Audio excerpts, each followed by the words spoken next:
Welcome back, ladies and gentlemen, to the Dirty Pat Walsh channel here on YouTube with me, your host, Dirty Pat Walsh. Let's have a dip together. What do you say? I'm dipping on this Grizzly Dark Mint. Real Talk Studios, I know you're dipping on the same. So fucking let's have a dip together, boy. Oh, yeah.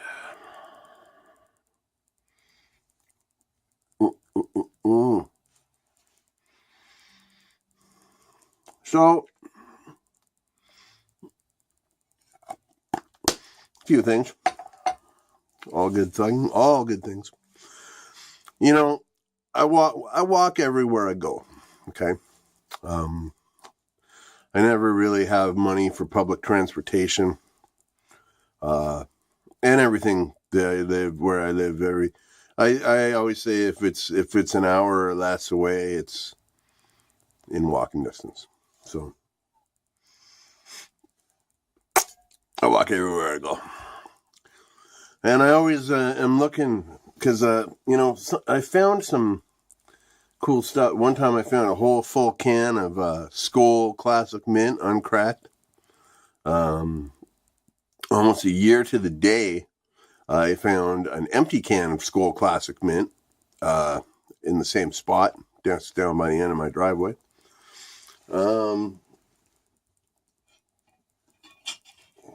few months ago, I found this smashed Skol Classic Mint lid. Somebody likes Skol Classic Mint in this town from the USA, and these aren't. It's somebody other than me.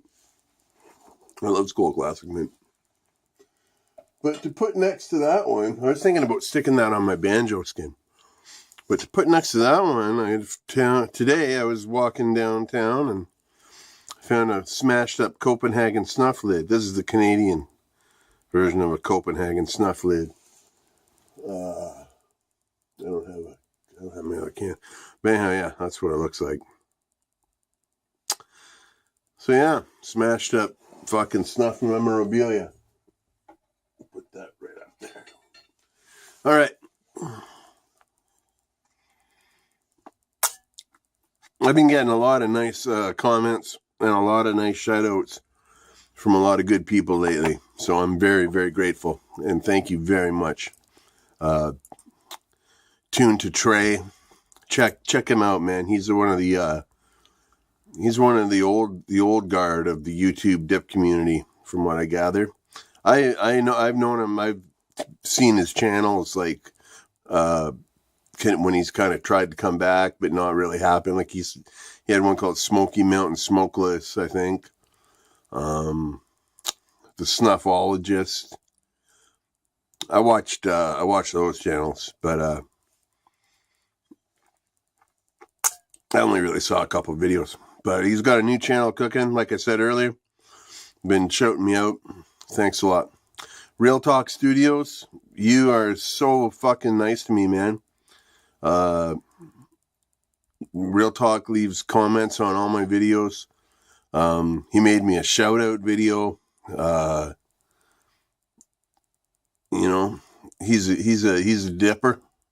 He's a gamer, and sadly, I can't watch a lot of his videos because they actually physically make me nauseous. Not because like it's just a physical condition I have. Winnington Outdoors, he's been shouting me out. Berg's Dip Reviews, Suit and Tie Dip and Chew Guy. All of these people have had very nice things to say, and I'm very, very grateful for all that. So, cheers, my friends.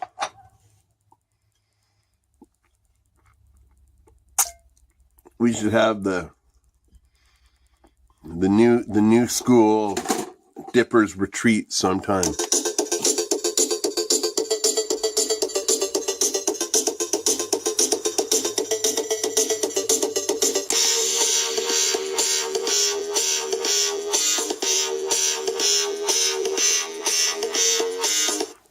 Yeah.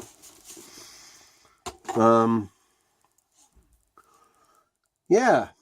So my little boy, he's not so little anymore. He's turning 12 this week. Pretty excited about that.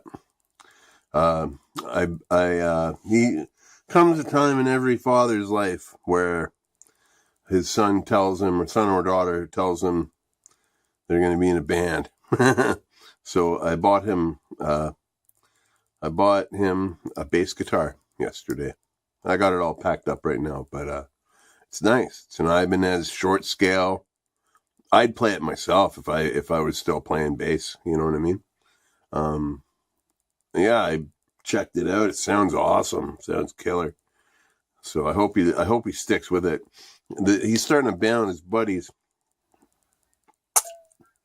but he's not really a musician. Doesn't have much of an interest in music, but they told him bass was easy. So I got him a real easy bass to play, and I hope he sticks with it because, my daughter, who's 4 years younger than him, she already can play piano and violin. She's very talented musically. But yeah, we'll see where it takes him. Every kid. I remember my first band, man. I was a little older than him, but I'll never forget it. One of the most fun times I ever had in my life was with the first band I ever had. They never played anywhere except for the drummer's mother's basement. And, I spent a lot of time touring on the road with bands. I've played fucking hundreds and hundreds and hundreds and hundreds of gigs. And with many different ensembles. I've toured all over. Made records for the last 25 years. And none of it can touch the fucking thrill of being a fucking young teenager or whatever, He's 12. I was about 15. And starting that first band, man. It's fucking awesome. Awesome. It's my dream one day to have my kids be my backup band. It'd be pretty sweet. Yeah, speaking of all music and making records and stuff, I do have a new record coming out, a new album coming out on Mirkwood Recordings, the label I record for in Pittsburgh, Pennsylvania. It's called Corey Darling Corey. It's all just harmonica music, me singing and playing harmonica.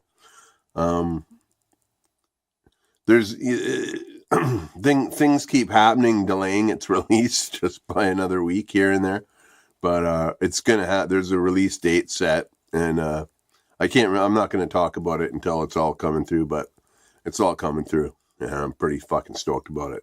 So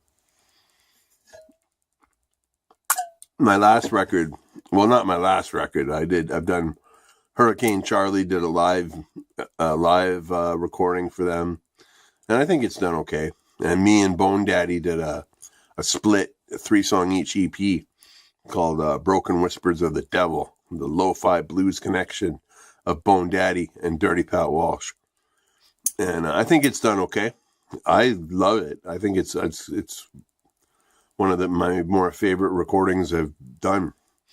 And but the one that started it off for me was I did an album of 1920s and 30s blues covers done lap style slide guitar style. I took my guitar and tuned it to an open tuning and basically just played it with a butter knife on my lap.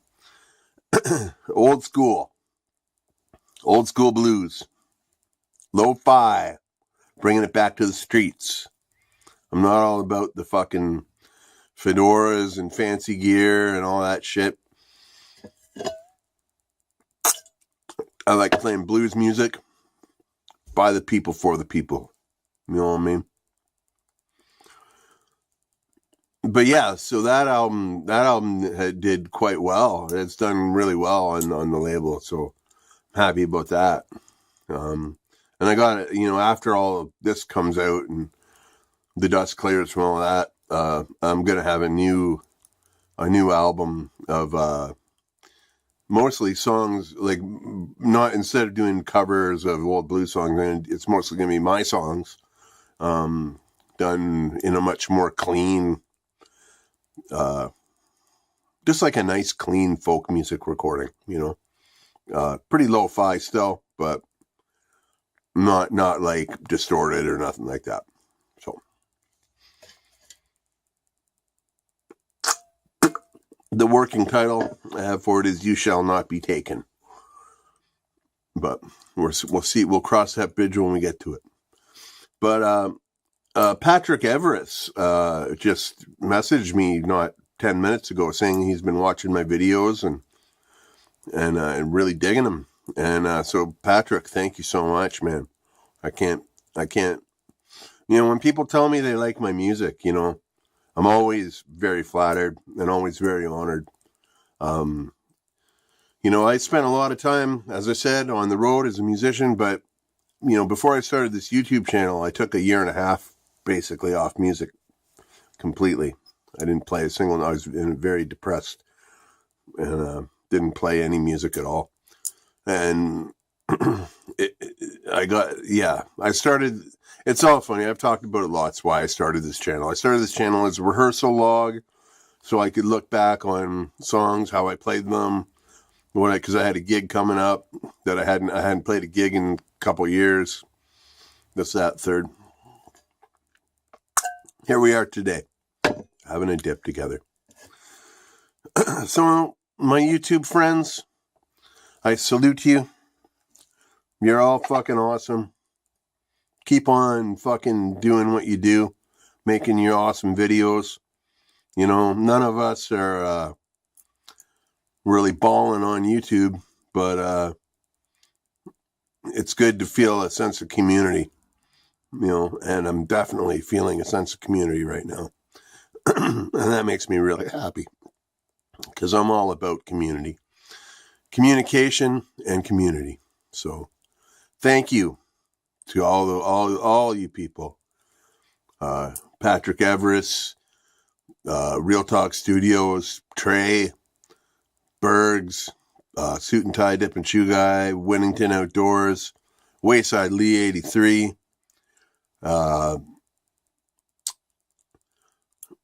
East Tennessee Dippers, and the Maryland Dipper. Yeah.